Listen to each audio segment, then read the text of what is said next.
ಮಂಗಳೂರಿನ ಕರಂಗಲ್ಪಾಡಿ ಸಮೀಪದಲ್ಲಿ ಜಲಸಿರಿ ಕಾಮಗಾರಿ ನಡೀತಾ ಇದ್ದು, ಪೈಪ್ ಅಳವಡಿಸಿ ಮಣ್ಣು ಮುಚ್ಚಿದ್ದ ಜಾಗದಲ್ಲಿ ತಂಪು ಪಾನೀಯ ಸಾಗಾಟದ ಈಚರ್ ಲಾರಿಯ ಚಕ್ರಗಳು ಹೂತು ಹೋಗಿ ಸಮಸ್ಯೆ ಉಂಟಾಗಿದೆ. ಕಳೆದ ಕೆಲ ದಿನಗಳಿಂದ ಸುರಿದ ಮಳೆಯಿಂದಾಗಿ ಅಗೆದ ಜಾಗಕ್ಕೆ ಅಳವಡಿಸಲಾದ ಮಣ್ಣು ಸಡಿಲಗೊಂಡಿದ್ದು, ವಾಹನಕ್ಕೆ ಸೈಡ್ ನೀಡುವ ವೇಳೆ ಈ ಘಟನೆ ಸಂಭವಿಸಿದೆ. ಇದರಿಂದಾಗಿ ವಾಹನ ಸಂಚಾರಕ್ಕೆ ಅಡ್ಡಿ ಉಂಟಾಗಿದೆ.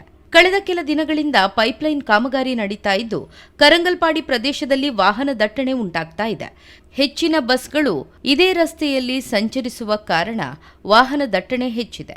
ಮುಂದಿನ ಮಳೆಗಾಲ ಹತ್ತಿರ ಬರ್ತಾ ಇದ್ರೂ ಕಾಮಗಾರಿಗಳು ಇನ್ನೂ ಅಪೂರ್ಣವಾಗಿಯೇ ಉಳಿದಿವೆ. ಭಾರೀ ಮಳೆಯಾದರೆ ರಸ್ತೆಗಳು ಸಂಪೂರ್ಣ ಕೆಸರುಮಯವಾಗಿ ಮತ್ತಷ್ಟು ವಾಹನಗಳು ಸಿಲುಕಿಕೊಳ್ಳುವ ಭೀತಿ ಎದುರಾಗಿದೆ. ಮಾರ್ಗೋಡಿ ಪೂರ ಗುಂಡಿ ಜೊತೆ ಅಂಚೆ ಮೇಲ್ದು ಮಣ್ಣು ವಾರ ಮುಚ್ಚಿದ್ದೇವೆ. ಎಂಗ್ಲಿಗೆ ಲೆವೆಲ್ ಅನ್ನೋದು ಅಂದಾಜು ಹಾಕುದು. ಎಂಗೆ ಲೆವೆಲ್ ಅನ್ನೋದು ಬತ್ತ ಇತ್ತು ನಾ ಗಾಡಿ ಇಂಚಿನ ಪರಿಸ್ಥಿತಿ ಬೈದು ನೀನು ಅಕ್ಕಲೆತ್ತೆ ಅನ್ನುವಂಥ ಕೊರತ ಬಂತೇವೆ. ಅರ್ಧ ಗಂಟೆ ಮತ್ತೆ ಎಂಗ್ಲಿಗೆಲ್ಲ ಮಣ್ಣು ಕೊಡ ಆಯ್ತಾ ದಾದ ಚಾರ್ಜಸ್ ನೀವು ಆಗಲಿಕ್ಕೆ ಇಡೀ ಸಿಟಿದು ಪೂರ ಗುಂಡಿ ಉಂಟು. ಅಲ್ಲಿ ಇಂಚಿನ ಮಂತಿರಂದ ಆಯ್ತಾ ನೆಕ್ಸ್ಟ್ ವೆಹಿಕಲ್ ಪೂರ್ಣ ಆಯ್ತಾ ಜವಾಬ್ದಾರಿ ಏರ್ದು ಅನ್ನೋದು ಆಗಲಿಕ್ಕೆ